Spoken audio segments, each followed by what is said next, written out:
Hello dear students, good evening. बच्चों, last class में बेटा हम बात कर रहे थे दो वेक्टर को सबट्रैक्ट करना। सही है, दो वेक्टर बेटा सबट्रैक्ट करना सीख रहे थे और उससे पहले हमने सीखा था एडिशन ऑफ वेक्टर। ठीक है, आज हम सीखेंगे प्रोडक्ट ऑफ वेक्टर। ओके, तुम्हारा जो टॉपिक है प्रोडक्ट ऑफ वेक्टर।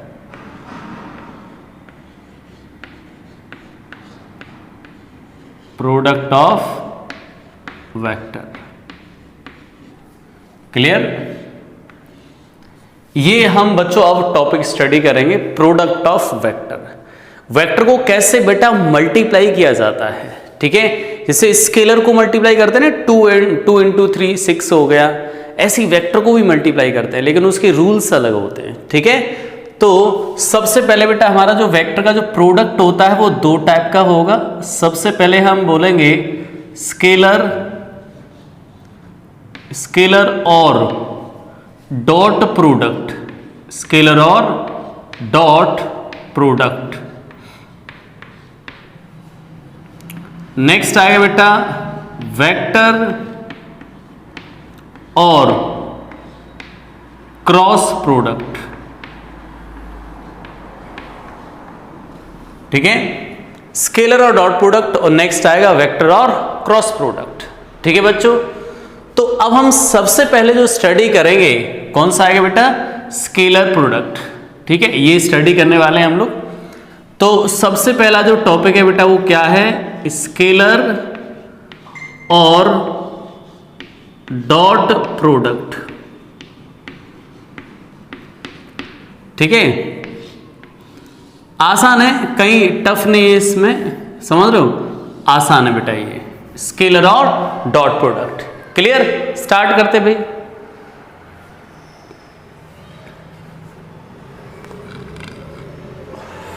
ठीक है,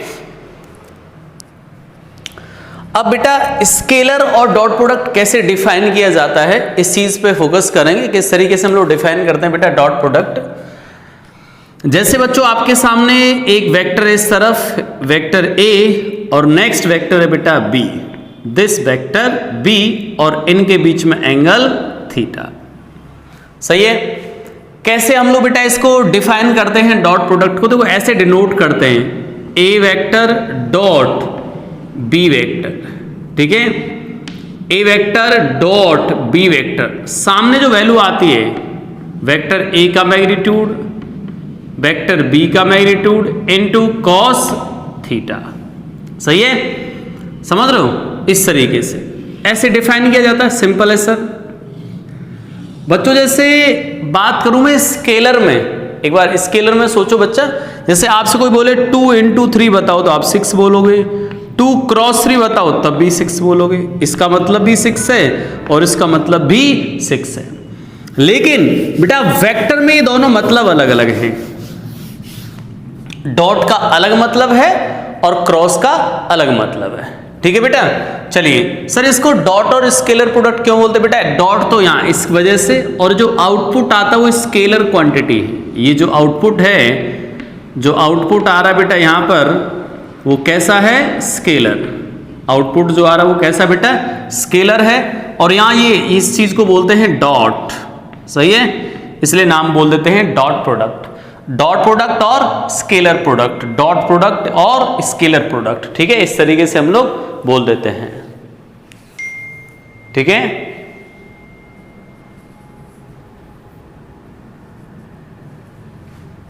ओके, तो बात करें इस तरीके से, तो बेटा अब इसको लिखेंगे कैसे, ए वेक्टर यहां हो गया, बी वेक्टर थीटा हो गया यहां पर। अब इसको हम लोग डेफिनेशन लिख देते हैं इसकी। क्या लिखेंगे बेटा, तो हम क्या लिखेंगे, dot product, dot product of two vector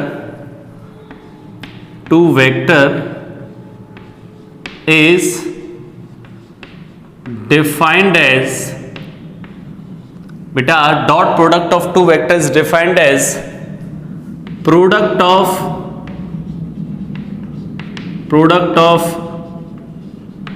their magnitudes their magnitude with the cos of angle between them, with the cos of angle between them। बेटा कैसे डिफाइन किया जाएगा? Dot product of two vectors defined as a product of their magnitude, product of their magnitudes with the cos of angle between them. उनके बीच के angle का cos ले लेंगे, मल्टीप्लाई कर देंगे। सही है। इस तरीके से बेटा हम लोग डॉट प्रोडक्ट को डिफाइन करते हैं। सिंपल सा कंसेप्ट है। ओके, अब बच्चों यहां पर हम लेते हैं कुछ special cases. Special cases, special cases में मतलब इसके स्पेशल केसेस का मतलब बेटा इसके इस रिलेशन के बारे में थोड़ा हमें फैमिलियर होना है। ठीक है, क्या चीज है, किसको रिप्रेजेंट कर रहा है, समझ लो इस चीज का मतलब क्या होता है। ठीक है, इस चीज के बारे में फैमिलियर होना है। तो सबसे पहले फर्स्ट केस लेते हैं बेटा, if two vector is parallel then angle कितना आएगा इनके बीच में बेटा? 0 डिग्री। दो वेक्टर पैरेलल हैं तो एंगल कितना आ जाएगा? 0 degree. Then a dot B कैसे डिफाइन करोगे बेटा? A dot b is equal to क्या आ जाएगा? A into b into cos 0, यानी कि ये वैल्यू क्या आ जाएगी बेटा? A b, A vector dot b vector इस तरीके से। ठीक है, a dot b is equal to a b. Okay, यानी कि बेटा अगर दो वेक्टर पैरेलल हैं तो उनके मैग्नीट्यूड का डायरेक्ट मल्टीप्लाई कर दो। अब इसका एग्जांपल लेता हूं। एग्जांपल क्या ले सकते हैं इसका? जैसे बच्चा आई डॉट आई कैप क्या आएगा बताओ भाई? आई, ये भी आई कैप, ये भी आई कैप, तो दोनों वेक्टर पैरेलल हो गए। तो पैरेलल होते ही बेटा क्या करोगे? दोनों के मैग्नीट्यूड्स का मल्टीप्लाई कर दो। तो इसका मैग्नीट्यूड 1 है, इसका मैग्नीट्यूड भी 1 है। 1 इंटू 1 कितना आ गया? 1 आ गया। ठीक है, i dot i is equal to 1, j dot j is equal to 1, k dot k is equal to 1। ठीक है, ये हो जाएगा in case of parallel vector. तो बेटा अब आपके दिमाग में क्या आ गया? आई डॉट का आई का डॉट आई कैप के साथ लोगे बेटा क्या आएगा? 1। जे कैप का जे कैप के साथ 1 और के कैप का के कैप के साथ तब भी 1 आ जाएगा। ठीक है बच्चों, डॉट प्रोडक्ट में फर्स्ट केस हमने सीखा कि भाई दो वेक्टर पैरेलल हैं सर, पैरेलल हैं तो उनके बीच में एंगल क्या आ जाएगा? 0 डिग्री। अब एंगल 0 होती है, cos 0 की वैल्यू 1 होती है बेटा, तो a dot b is equal to a into b, यानी कि a का मैग्नीट्यूड इंटू b का मैग्नीट्यूड। तो सर यहां पर मैग्नीट्यूड, अरे आई कैप का मैग्नीट्यूड मतलब ये क्या है? 1 होता है मैग्नीट्यूड। आई cap, J cap, K cap इनके मैग्नीट्यूड क्या है? 1 1। तो बेटा 1 इंटू 1 क्या आ जाएगा? 1। 1 इंटू 1 1 1 1 हो जाएगा। सही है, तो i dot i is equal to 1, j dot j also 1, k dot के ऑल्सो 1 हो जाएगा। ठीक है, फर्स्ट केस था। अब आते हम लोग सेकंड स्पेशल केसेस पर कि अगर सर दो vector a vector perpendicular to B vector, then क्या आएगा? Then theta is equal to 0। भाई थीटा 0 हो जाएगा, परपेंडिकुलर है तो इस केस में। तो ए डॉट बी का वैल्यू क्या आ जाएगा? A dot b is equal to a b cos 90 और कॉस 90 हो गया 0, मतलब टर्म 0। तो a dot b is equal to क्या आ जाएगा भाई यहां पर? 0, यानी कि दो परपेंडिकुलर वेक्टर का डॉट क्या आएगा बेटा? ऑलवेज 0 हो जाएगा। दो परपेंडिकुलर वेक्टर का dot always is equal to 0। इसको उल्टा भी याद रख सकते हैं बेटा, ये बहुत इंपॉर्टेंट है। ऐसे भी याद रख सकते हो सर अगर दो वेक्टर परपेंडिकुलर हैं तो उनका डॉट 0 आएगा। रिवर्स भी बेटा याद रख सकते हो क्या?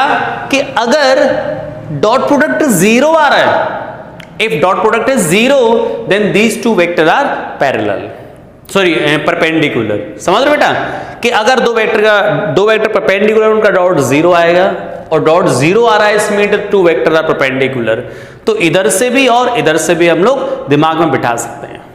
ठीक है, चलिए तो बेटा इसी की कहानी मैं ले लूं कि जैसे आपसे पूछूं मैं आई डॉट के जे बताओ, आई डॉट जे क्या बताओ बेटा?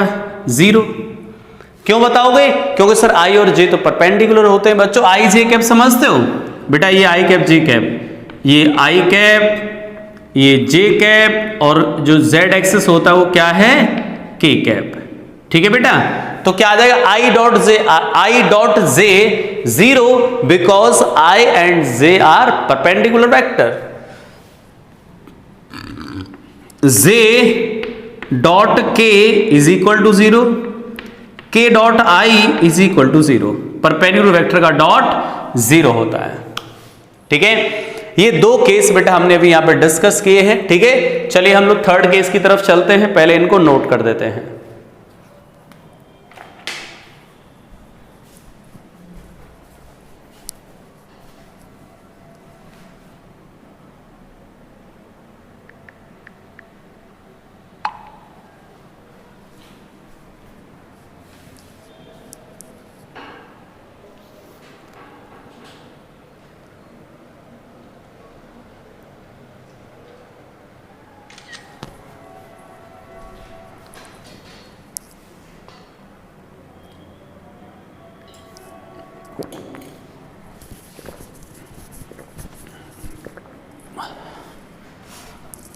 ओके, तो बेटा हम लोग ये स्पेशल केस डिस्कस कर रहे हैं। ठीक है, चलिए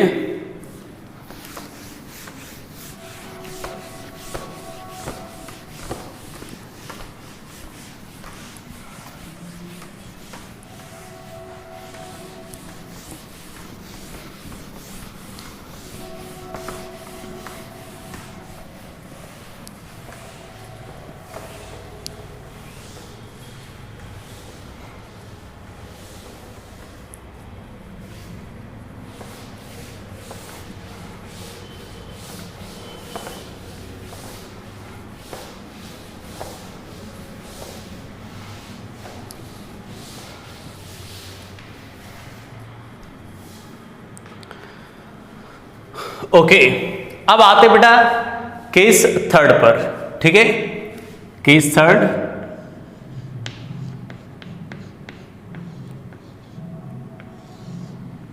केस थर्ड बच्चों दो वेक्टर ऐसे हैं, एक वेक्टर बेटा A X I cap, A Y J cap, A Z K cap, and vector b is equal to B X I cap, B Y J cap, B Z K cap, then a dot B, what is the value of a dot B. कैसे करेंगे भाई? बेटा आराम से समझेंगे चीज़ों को, जैसे आपने 9th क्लास में पढ़ा होगा वैसा ही मैं आपको समझाऊंगा उसी तरीके से। ठीक है, जिससे आपके दिमाग पे कोई लोड ना पड़े और आप चीज़ों को अच्छे से सीख जाओ, ग्रिप कर जाओ चीज़ों को। तो बेटा सबसे पहले हम बात करते हैं, सर हमें पूछा गया है a डॉट बी, क्या आएगा? a की वैल्यू क्या है बेटा? A X I cap, A Y J cap, A Z K cap dot next vector बेटा B X I cap, B Y J cap plus B Z K cap.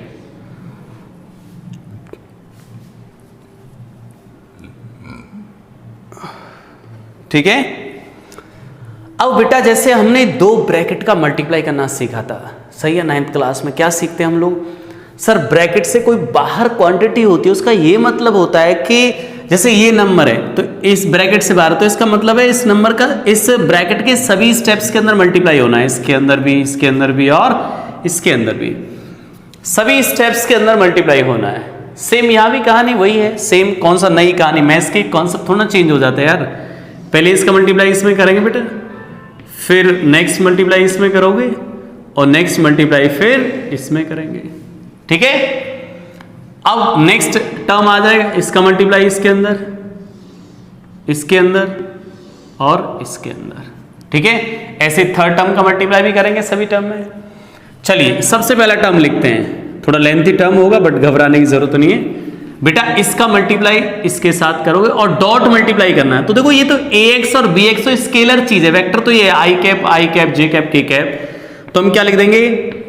ax bx i dot i I dot I plus A X B Y I dot J plus बेटा A X B Z I dot K, ये हो गया बेटा इस तरीके से।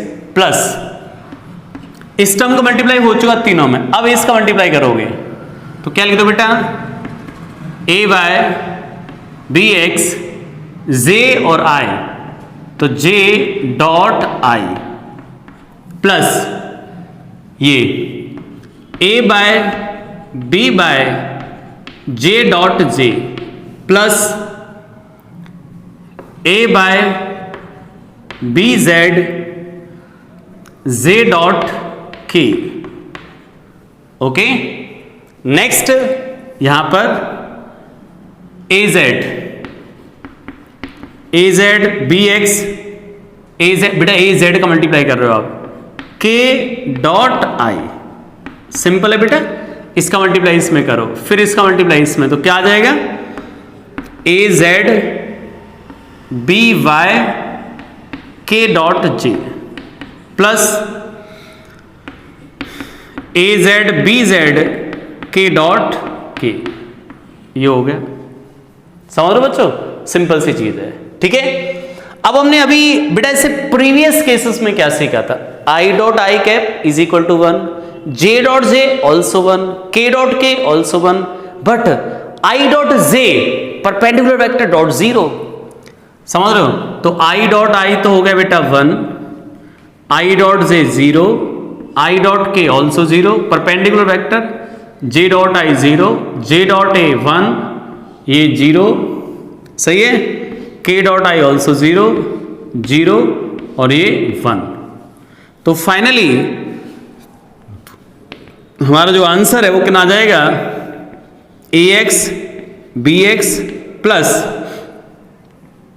ए by B bye A Z B Z, ठीक है, ये हमारा आंसर आ जाएगा, ठीक है।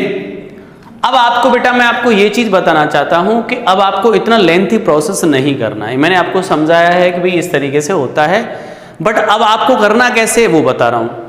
आपको क्या करना है बेटा, सिंपल कोफिशिएंट्स का मल्टीप्लाई कर दो, सिंपल कोफिशिएंट्स का मल्टीप्लाई कैसे, सर आई डॉट का कोफिशिएंट कितना बेटा, ए एक्स, यहां पे आई डॉट का कोफिशिएंट क्या है, बी एक्स, तो क्या करोगे, ए एक्स बी एक्स, ए एक्स बी एक्स, कोफिशिएंट्स का मल्टीप्लाई, करस्पॉन्डिंग कोफिशिएंट्स का मल्टीप्लाई कर दो। करस्पॉन्डिंग कोफिशिएंट मतलब आई कैप के कोफिशिएंट का आई कैप के साथ, जे कैप के कोफिशिएंट का जे कैप के साथ और के कैप के कोफिशिएंट का के कैप के साथ मल्टीप्लाई करना, सिंपल ये। जैसे बेटा यहां पे ए एक्स बी एक्स, ए वाई बी वाई, ए जेड बी जेड, ये आ गया आंसर, ठीक है, कहीं कोई कंफ्यूजन नहीं होगा। चलिए अब बच्चों मैं यहां पर नेक्स्ट केस ले रहा हूं बेटा। अगर मैं यहां पर एक सिंपल क्वेश्चन लेना चाहूं बेटा, एक सिंपल क्वेश्चन लेता हूं यहां पर, क्या कि हमें ये दिया गया है भाई vector A is equal to 2i cap minus 3j cap plus k cap and vector b is equal to minus 4i cap plus j cap, then a dot v, what is the value of a dot v। a dot v का value क्या आएगा, तो a dot v कैसे find करोगे भाई, अभी मैंने ऊपर आपको बताया है करस्पॉन्डिंग कोफिशिएंट्स का मल्टीप्लाई। तो i कैप का कोफिशिएंट भी रखना 2, आई कैप कोफिशिएंट -4, तो कितना आ जाएगा -8, जे कैप का कोफिशिएंट -3 और यहां पे 1, तो -3 हो गया, के कोफिशिएंट 1 बट यहां पे के है नहीं, तो यहां के नहीं है मतलब 0 है, तो 0 को मल्टीप्लाई 1 से 0 होगा बेटा 0, तो आंसर कितना आ गया बेटा -11। कितना आंसर आ गया बच्चों, -11। कर सकते हो ना यार, सिंपल है, ठीक है।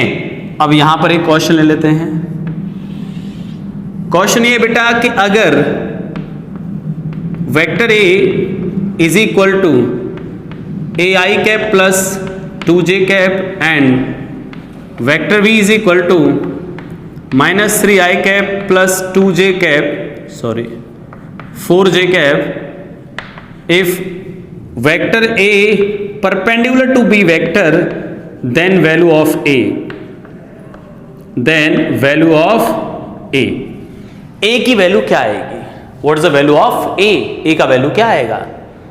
तो बेटा अभी हमने कंसेप्ट पढ़ा था कि सर जब दो वेक्टर परपेंडिकुलर हो जाएं तो उनका डॉट क्या आता है बेटा? 0। ए वेक्टर परपेंडिकुलर बी वेक्टर, इसलिए डॉट प्रोडक्ट क्या आएगा? 0।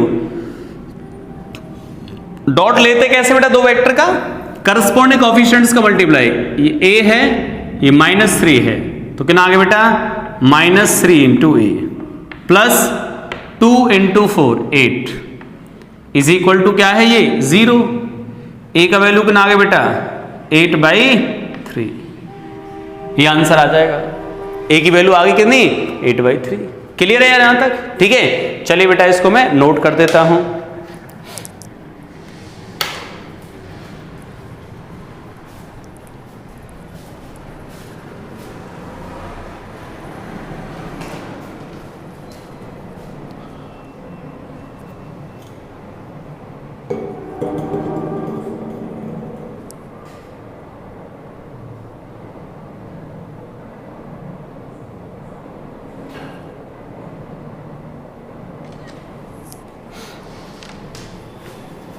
चलिए आगे बात करते हैं हम लोग अब।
ओके डियर स्टूडेंट्स, और हम केसेस डिस्कस करते हैं बेटा इस पर। एक दो केस और है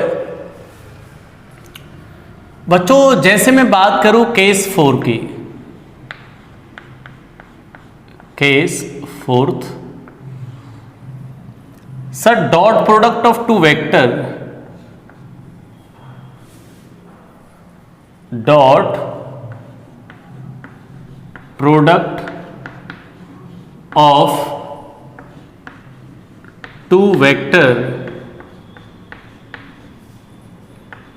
may be positive, negative or 0 depending on angle between them, depending on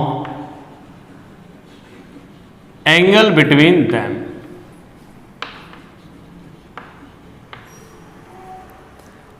okay, angle पे डिपेंड करता है।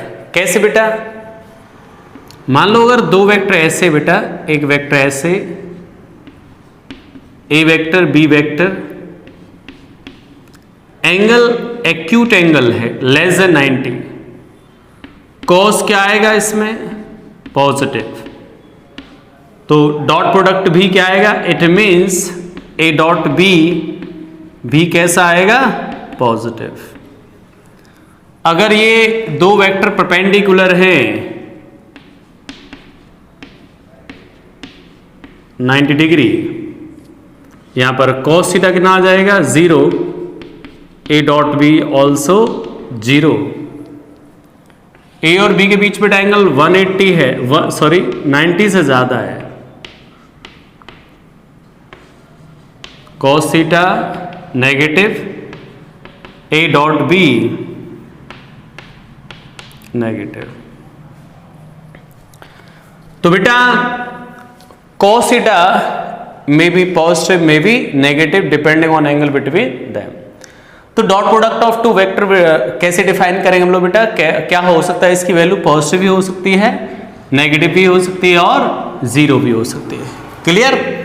अच्छा, अब कुछ डॉट प्रोडक्ट के बेटा कुछ छोटे छोटे एग्जाम्पल्स है, कैसे, कुछ इंपॉर्टेंट फॉर्मूला लिख दे रहा हूं मैं यहां पर।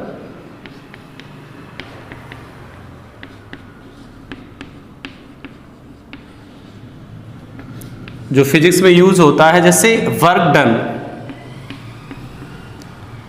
फिजिक्स से बेटा हम लोग वर्क डन निकालेंगे, W से डिनोट करते हैं F dot S. F dot S dot product of force vector और ये क्या बेटा, displacement vector. Okay, power F dot V।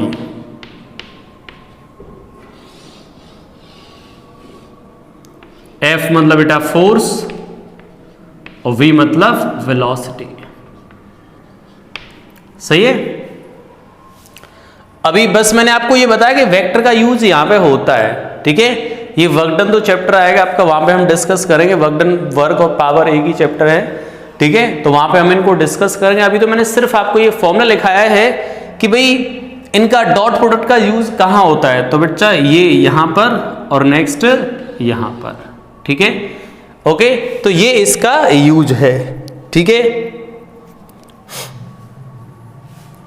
अब बच्चों मैं इसका एक लास्ट कंसेप्ट सिखाऊंगा आपको, जो कि सबसे इंपॉर्टेंट कंसेप्ट है।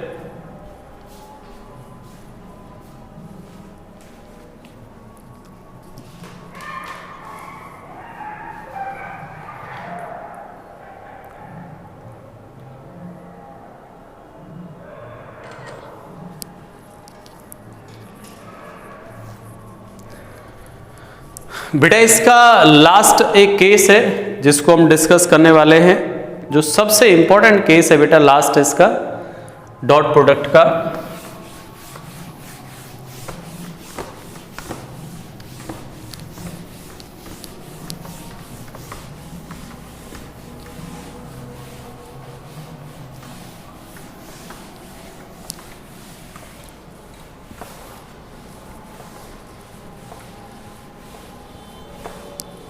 आप यूज भी बोल सकते हो उसको, use of dot product.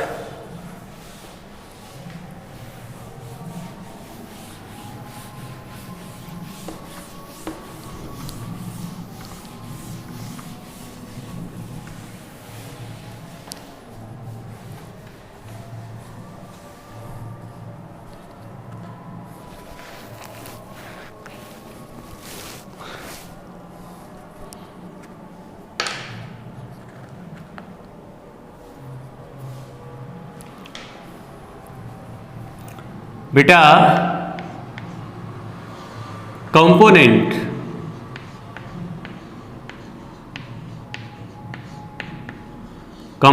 Of a vector along another vector।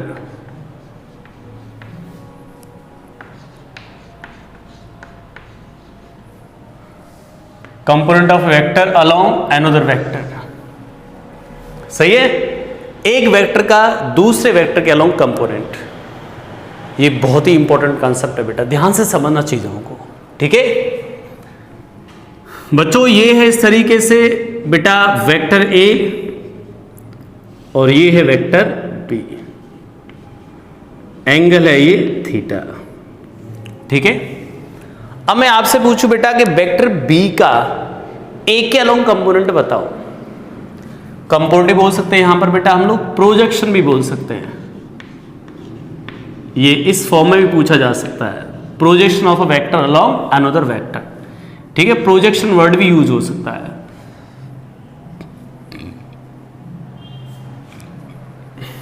चलिए बेटा वेक्टर बी का इसके अलोंग कंपोनेंट वाली कहानी तो हमने पढ़ी है बेटा, ठीक है।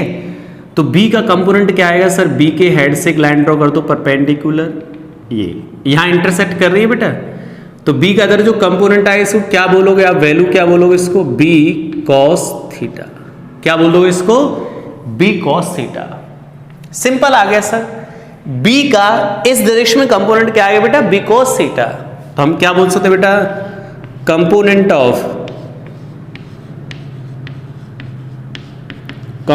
Of vector B along A किन आ गया बेटा, बी कॉस थीटा आ गया। सही है, आप बोल रहे हो सर ये तो सिंपल है, इसमें क्या था, समझना अच्छे से, बी कॉस थीटा आ गया। लेकिन सर कंपोनेंट भी एक वेक्टर क्वांटिटी होती है, तो उसका मैग्नीट्यूड भी होगा और उसकी डायरेक्शन भी होगी। तो बेटा मैग्नीट्यूड तो ये हो गया सर, डायरेक्शन किसके अलोंग है, ये ए कैप के अलोंग। तो बेटा मैंने यहाँ पे डायरेक्शन ए कैप यूज कर दिया, नहीं आए वही। बेटा ये सोचो कि जो कंपोनेंट होता है वो भी अपने आप में वेक्टर होता है, सही है। तो वेक्टर होता है तो उसका कंपोनेंट का मैग्नीट्यूड होता है कुछ, और क्या होती है उसके साथ, डायरेक्शन। तो सर मैग्नीट्यूड तो हमें पहले से पता था, बी कॉस थीटा। डायरेक्शन क्या लिख दोगे आप लोग, ए के अलोंग था बेटा, तो ए कैप का डायरेक्शन यहां पे यूज कर दिया, मैग्नीट्यूड एंड डायरेक्शन यूज कर दिया इसको, ठीक है भाई। अच्छा अब बेटा बी कॉस थीटा, इसको हम लिख सकते हैं बेटा, डायरेक्शन को ऐसे लिखा जा सकता है, वेक्टर अपॉन ए। सर ये कैसे लिख दिया आपने, देखो यहां देख लो, किसी भी वेक्टर को लिखने का तरीका ये होता है बेटा, वेक्टर ए का मैग्नीट्यूड और उसके साथ उसकी डायरेक्शन। केवल डायरेक्शन निकालनी हो तो इसको इधर ले जाऊं, तो वेक्टर ए अपॉन ए लिख दो, this is a direction of vector ए। समझ रहे बेटा, तो डायरेक्शन ऑफ वेक्टर क्या आ गया, वेक्टर ए में वेक्टर ए को इसके मैग्नीट्यूड से डिवाइड कर दो तो हमें क्या मिल जाएगा, डायरेक्शन ऑफ वेक्टर। तो यही सेम काम हमने यहां किया, डायरेक्शन थी तो उसको वेक्टर के मैग्नीट्यूड से डिवाइड कर दिया, this is a direction of vector ए। अच्छा यहां पर बेटा ए से मल्टीप्लाई कर दो तो क्या बन जाएगा, ए बी कॉस थीटा, और डाउन में भाई यहां ए से मल्टीप्लाई कर, डाउन में मल्टीप्लाई कर तो ए स्क्वायर हो जाएगा, और यहां पर ए वेक्टर। बेटा ये क्या चीज लिखी है, डॉट प्रोडक्ट लिखा हुआ है, तो हम क्या बोल देंगे इसको, A dot B upon A square A vector, ठीक है ये। अब मैं सिमिलरली इससे आगे इसी से कंक्लूजन निकाल के दूसरा रिजल्ट लिख सकता हूं, क्या, कंपोनेंट ऑफ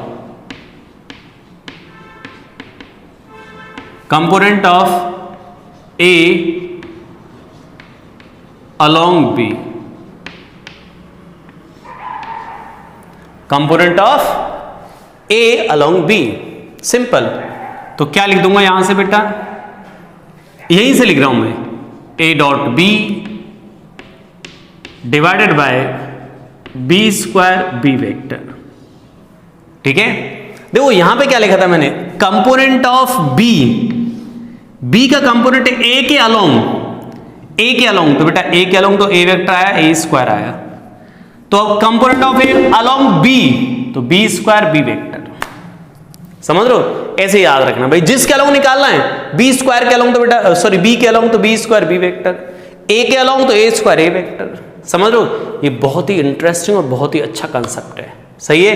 क्वेश्चंस कैसे पूछ लिए जाते हैं, देखो इधर आपको पूछा है, find component of vector A along vector B. A vector की वैल्यू दी गई आपको 2i cap plus 3j cap, B vector दिया आगे बेटा -i cap plus 2j cap. ये सिंपल है सर।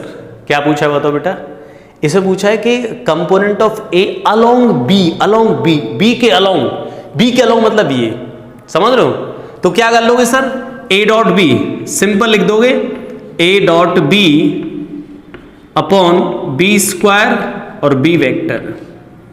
चलिए डॉट प्रोडक्ट कर सकते हैं हम लोग, ए डॉट बी अभी सिखाया था सर, करस्पॉन्डिंग कोएफिशिएंट का मल्टीप्लाई 2 इंटू -1 तो -2 हो गया, प्लस 3 इंटू 2 6 हो जाएगा, divide by B square, B का बेटा मैग्नीट्यूड निकाल दो कितना आएगा, -1 का स्क्वायर प्लस 2 का स्क्वायर और इसका होल स्क्वायर, और वेक्टर बी क्या है -i cap plus 2j cap. समझ लो, बेटा मैंने क्या किया, डॉट प्रोडक्ट कर दिया, बी वेक्टर का मैग्नीट्यूड निकाला, इसका स्क्वायर करना है, स्क्वायर कर दिया और यहाँ पे बी वेक्टर लिख दिया। कुछ भी बहुत ज़्यादा टफ नहीं किया है, समझ लो, रिसर्च नहीं कर रहा हूँ मैं। क्या आगे भाई, सामने क्या आगे बेटा, सामने 6 - 4 तो 4 हो जाएगा, ये समझ लो, स्क्वायर 1 और ये 5 हो जाएगा, और यहाँ पर -i cap plus 2j cap, तो -4/5 i cap plus 8/5 j cap, ये दिस इज आंसर। सही है। अब हम बेटा इस पे कोई भी क्वेश्चंस पूछा जा सकता है तो हम निकाल सकते हैं। अब वेक्टर बी का एक अलोंग कंपोनेंट पूछ ले तो ये आ जाएगा। ठीक है, ओके डियर स्टूडेंट्स।